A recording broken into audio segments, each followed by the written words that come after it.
আসসালামু আলাইকুম রহমতুল্লাহি ওবারাকাতুহ। সম্মানিত দর্শক, আজকে আমি আপনাদেরকে ছোট্ট 10টি আমলের কথা বলবো, যে 10টি আমল করলে কিয়ামতের দিন আপনাদের নেকের পাল্লা ভারী হয়ে যাবে। এই নেকের পাল্লা ভারী করার জন্যে ভিডিওটি না টেনে শেষ পর্যন্ত দেখুন এবং এই 10টি আমল আপনি নিজে আয়ত্ত করুন এবং প্রতিদিন এই 10টি আমল করার চেষ্টা করুন। 1 নম্বর আমল, রাসূল করিম সাল্লাল্লাহু আলাইহি ওয়াসাল্লাম বলেছেন যে মান ক্বালা লা ইলাহা ইল্লাল্লাহ ফাদাখালাল জান্নাহ, যে ব্যক্তি লা ইলাহা ইল্লাল্লাহ বলবে সে জান্নাতে চলে যাবে। সম্মানিত দর্শক, এই কালিমা হচ্ছে তাওহীদের কালিমা। এখানে তাওহীদ সম্পর্কে ইঙ্গিত করা হয়েছে, অর্থাৎ তাওহীদ বিশ্বাস করে আমাদেরকে তাওহীদ বিশ্বাস করতে হবে, শিরিক থেকে বেঁচে থাকা লাগবে। কিয়ামতের দিন বান্দা খুব পেরেশানি থাকবে। বান্দা যখন পেরেশানি থাকবে তখন আল্লাহ তাআলা বলবে, বান্দা তুমি কেন পেরেশানি? তোমার একটি ছোট্ট আমল আমার কাছে আছে, যা আল্লাহ তাআলা ফেরেশতাদেরকে নির্দেশ দিবেন, বলবেন ফেরেশতারা তার ছোট্ট আমলটা নিয়ে আসো, সেই কার্ডটা নিয়ে আসো, যে কার্ডের ভিতরে লেখা থাকবে লা ইলাহা ইল্লাল্লাহ, এই কার্ড লেখা থাকবে। তখন এই কার্ড যখন নিয়ে আসবে, আল্লাহ তাআলা যখন বান্দার অসংখ্য গুনাহ থাকবে, আল্লাহ সুবহানাহু ওয়া তাআলা এই কার্ডটিকে নেকের পাল্লার উপরে দিয়ে দিবে। বান্দার অসংখ্য গুনাহ থাকা সত্ত্বেও বান্দার এই নেকের পাল্লার এই কার্ডটি ভারী হয়ে যাবে। সম্মানিত দর্শক, এই লা ইলাহা ইল্লাল্লাহ এমন একটি কালিমা, যে কালিমাটি বান্দার নেকের পাল্লা দেয়া মাত্র বান্দার হাজারো গুনাহ থাকলেও, অনেক বেশি গুনাহ থাকলেও এই লা ইলাহা ইল্লাল্লাহর কালিমাটির জন্য সেই নেকের পাল্লাটা ভারী হয়ে যাবে। এই জন্যে রাসূল করিম সাল্লাল্লাহু আলাইহি ওয়াসাল্লাম বলেছেন, লা ইলাহা ইল্লাল্লাহ যখনই এই কালিমাটা ওই পাল্লাতে রাখবে তখনই তার পাল্লাটা ভারী হয়ে যাবে। সম্মানিত দর্শক, এই লা ইলাহা ইল্লাল্লাহর কালিমাটা এত দামি এবং এত বেশি ওজনওয়ালা কালিমা, যদি সারা পৃথিবী একদিকে রাখা হয় আর লা ইলাহা ইল্লাল্লাহকে আরেক দিকে রাখা হয়, সারা পৃথিবী থেকে লা ইলাহা ইল্লাল্লাহর কালিমাটা ভারী হয়ে যাবে। সম্মানিত দর্শক, প্রথমে আমরা লা ইলাহা ইল্লাল্লাহু এই কালিমাটা আমরা পড়ব। আল্লাহ রাসূল বলেছেন যে যে ব্যক্তি লা ইলাহা ইল্লাল্লাহ পড়বে সেই সফল হয়ে যাবে, লাআল্লাকুম তুফলিহুন, সে তুফলিহুন হয়ে যাবে। সম্মানিত দর্শক, এজন্য আমরা বেশি বেশি করে এই লা ইলাহা ইল্লাল্লাহ, এটা একটা কালিমা, এটার জিকির করব, এমনকি এই তাওহীদের উপরে ইস্তেকামাত থাকার চেষ্টা করব। আপনি সব সময় তাওহীদের উপরে ইস্তেকামাত থাকার চেষ্টা করব। 2 নম্বরে আমরা যে কাজটা করব, আলহামদুলিল্লাহ, অর্থাৎ আল্লাহর শুকরিয়া আমরা আদায় করব। আমরা যে কোনো সময়ে দুঃখে কষ্টে বিপদে সুখে সব সময় আল্লাহর শুকরিয়া আদায় করব। আমরা একটা সময় কিছুই ছিলাম না, এখন আমরা আছি। আবার আমরা শিশু ছিলাম, কৈশোর ছিলাম, যৌবনে পদার্পণ হয়েছি। এমনকি আমাদের সব খাবার দাবার একমাত্র আল্লাহ সুবহানাহু ওয়া তাআলা ব্যবস্থা করে থাকেন। এজন্যই আমরা সবসময় আল্লাহর শুকরিয়া আদায় করব। আমরা শুকরিয়া আদায় করতে থাকবো, বলবো আলহামদুলিল্লাহ আলহামদুলিল্লাহ আলহামদুলিল্লাহ। 2টি কালিমা আল্লাহ তাআলার কাছে অনেক ভারী এবং অনেক আমলে অনেক হালকা, কিন্তু নেকে অনেক ভারী।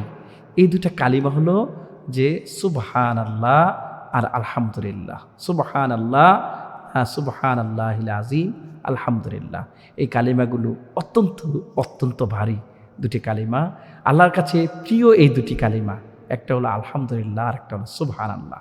যে ব্যক্তি আলহামদুলিল্লাহ পড়বে, আল্লাহ তাআলা মিজানের পাল্লাকে ভারী করে দিবেন।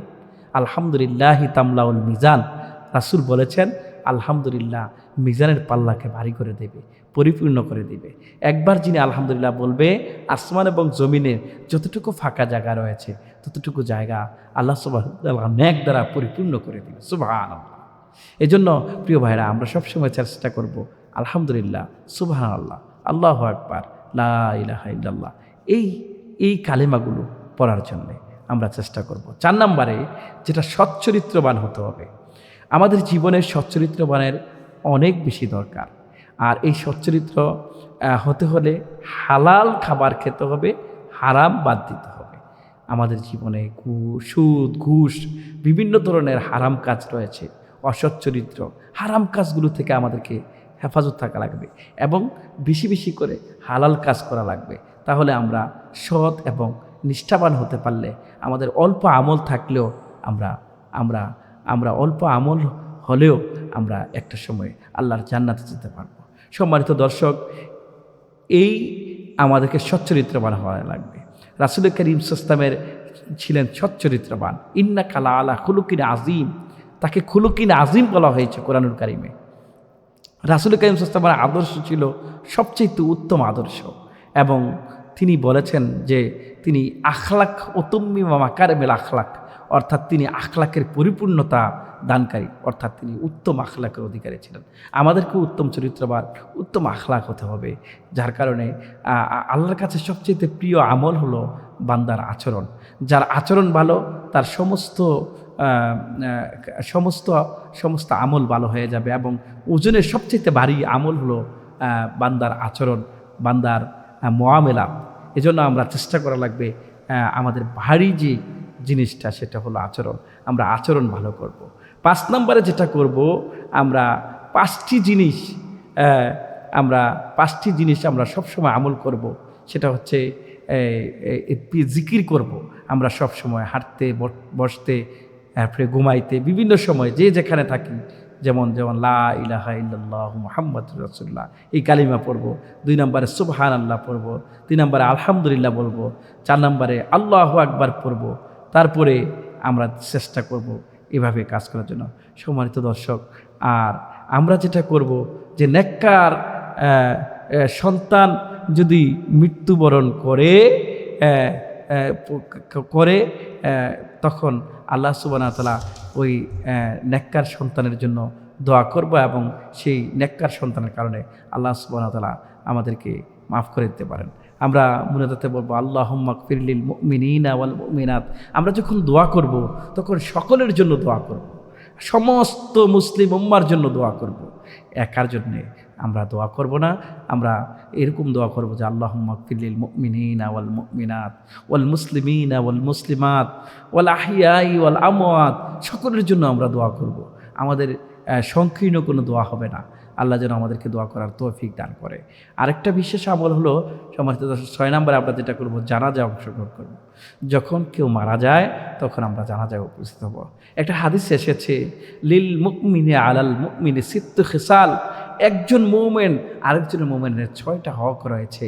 তার মধ্যে 1 নম্বর হক হলো যখন কোনো মুমিনের সাথে দেখা হয় সালাম দিবে।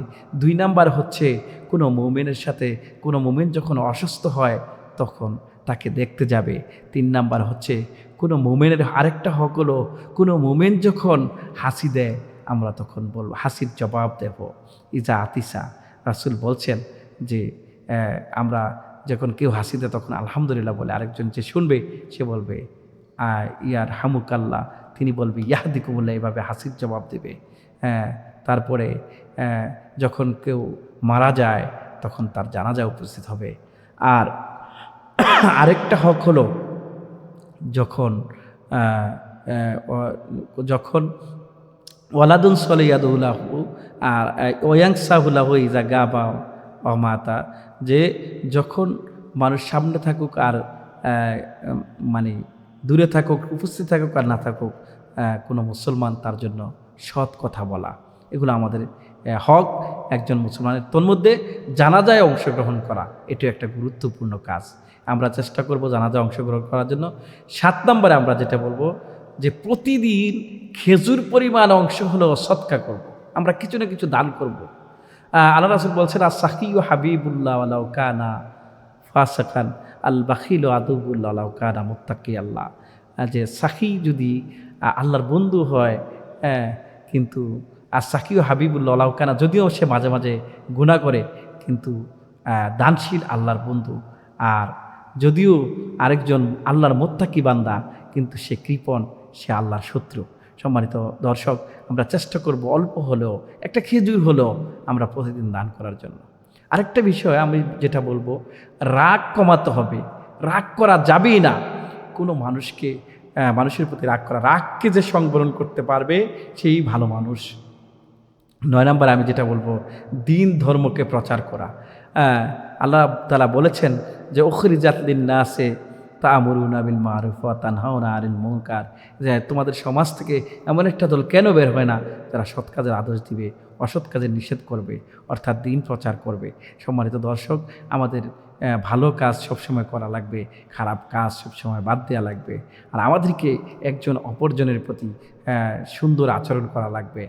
আর আমরা চেষ্টা করব সব সময় আমরা যেন দিনকে মানুষের কাছে উপস্থাপন করতে পারি। সেটা হবে আমার আমল মুআমেলাত দিয়ে। আমাদের আমল এবং মুআমেলাত যেন ভালো থাকে, আমাদের আচরণ যেন ভালো থাকে, আমরা যেন দিনকে প্রতিষ্ঠিত করতে পারি এবং নিচে দিনের উপর ইস্তেকামাত থেকে আমরা যেন জান্নাতে হতে পারি। আমরা চেষ্টা করব প্রতিদিন যেন প্রতিনিয়তভাবে আমল করে করে আমরা নিজেকে জান্নাতি হিসাবে তৈরি করার জন্যে।